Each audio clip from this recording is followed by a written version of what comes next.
Hi friends, I'm Eric Harrison. Thank you for watching this video and welcome. This week's message is going to be a little different. Rather than my typical tips and ideas to help you better yourself and to achieve all of your goals and dreams, I want to deliver an impassioned speech after watching, reading, and listening to literally hours of comments and commentary regarding the events last week in Washington. I want to deliver a speech that just expresses my views in hopefully a little different way, but that nevertheless, just kind of encapsulate how I feel about the heartbreaking events that took place last week, and my response and what I believe all of our response needs to be.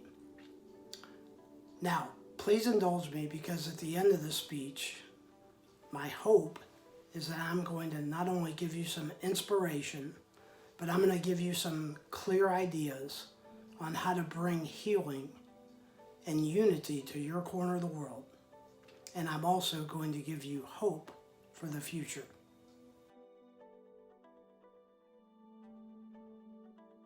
Now, before we dive in, I want to ask you for a favor. I believe so strongly in this message. It is so much of my heart's desire to share this with as many people as possible.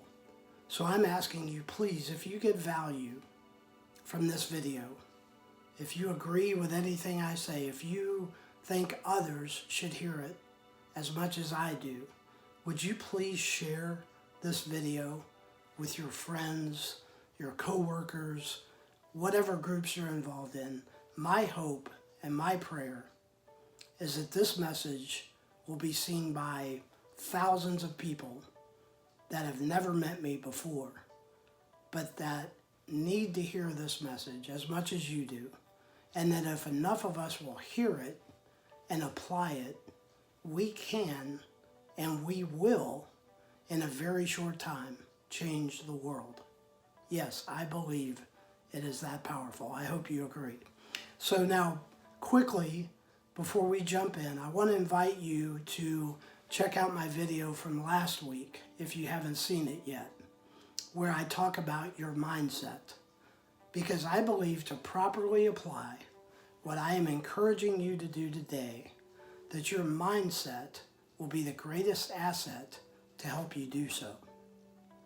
Okay, so I'm going to ruin the movie for you right off the bat, even at the risk that you may tune out right away, although I'm really hoping you won't. But I have a one-word solution to the problems not only from last week, or not only last month, or even all of last year. And that one word is kindness. Say it again, kindness. As I often do, I'm going to refer back to my book, my best-selling book that was published last February, Mustard Seed Faith.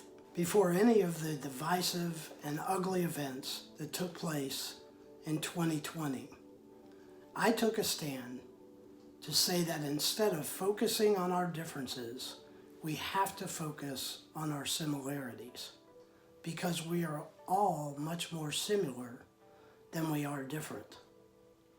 I always want to remind people when I promote my book that my interests are, again, in benefiting other people. I have committed and continue to commit to donate 100% of the royalties I earn on my book to charity. So if you pick up a copy, not only am I giving you a tool that's intended to make you more action-oriented, to give you ideas and attitudes to change, but know that at the same time, you're helping to support things like homeless shelters and food banks and other charities and ministries that are targeted towards helping our neighbors in need. Okay, yes, I am an aging white Christian who lives in a red state and has my whole life. And because of that, I have voted and supported red my whole life. But because I am aging, does that mean that I think that all young people are delusional and devoid of character? Of course not. It means that I need to understand what drives their thinking and decision making. Because I'm white, do I disregard all other races? Of course not. I have friends who are Hispanic, African American, Native American, Asian, and many, many others. My friendship with them is based on mutual respect, but primarily it is based on the fact that I believe we are all created in God's image. It doesn't matter to me if you believe that or not. I do, and because of that, you and I can be friends. Most importantly to me, does the fact that I am a Christian mean that I am more righteous and more right than you are? Does it make me judge other people or religions? Once again, my answer is unequivocally no. Jesus came and was associated with people that society said he had no business associating with. So I am not here to judge anyone. I'm here to love people. That's how I understand my faith, is to love your neighbor as yourself. So, do I want to show you God through the way I act and interact with you and everyone else? Absolutely.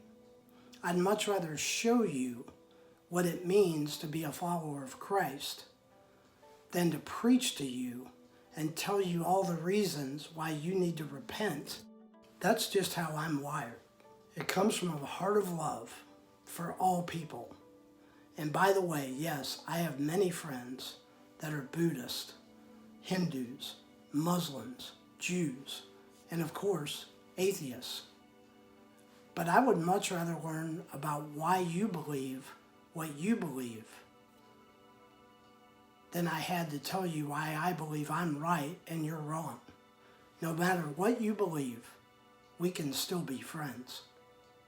And by the way, I have many friends who are gay, Democrats, Yankees, and any other label you want to put on people.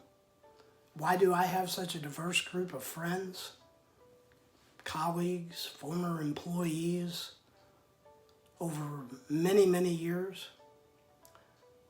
Again, my one-word answer is kindness. It's certainly one of, if not my most important, core value. I was raised that you attract a lot more people with honey than you do with vinegar. At least that's how we said it in East Texas. So this begs the question, why do I believe that this is so important for you? Simply, I believe it's an answer to all of the problems pervading our world today.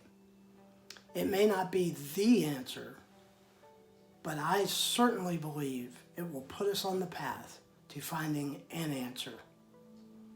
As many people are trying to spread hate right now, it's just as easy to spread kindness. Now, I have many, many ideas on how you can share kindness, and I'm going to make one more shameless plug that you pick up a copy of my book, because they're all outlined there. There's questions, there's a study guide that goes with that you can get and start applying today to change the rhetoric, to change the hate into kindness. It's all there in the book. There's a link in the notes below. Please click on that link and pick up a copy of the book if you believe, like I do, that kindness can and will change the world starting today. So I must say, I would recommend one more resource if you'd like a visual example of what I believe is possible with kindness. During the holidays, my family and I watched a show on Apple TV called Ted Lasso.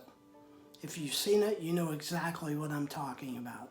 If you haven't, I won't spoil anything, but I will tell you that it shows if you are kind, that even if you're a stranger in a strange land who knows nothing about your surroundings, that kindness changes everything. It changes attitudes, it changes biases, it changes judgments, it changes everything. Go watch that show and you'll see what I mean. And the main thing that kindness changes is people's attitudes. So we really can and should learn to love and not hate, to offer grace instead of seeking revenge. And as a wise Jewish carpenter once said, we should learn to love our neighbors as ourselves. Finally, I'd just like to say, President Clinton famously quoted, upon receiving the nomination for president from the Democratic Party, "I still believe in a place called hope." So do I, Mr. President, and I believe hope is here and hope is available to all of us. I love this country. I love the people of this country. I love the ideals of this country. And what I saw last week broke my heart. And I am resolved to, even more than I've ever been before, to share love, to share kindness, and to extend grace to everyone I meet. So, a little quippy here, but maybe a little presidential. I just want to say in closing, God bless you, and God bless all of us, and especially God bless America. Thank you so much for watching. Please share, please like and comment below. I want this message to impact as many people as possible. Thank you, and God bless.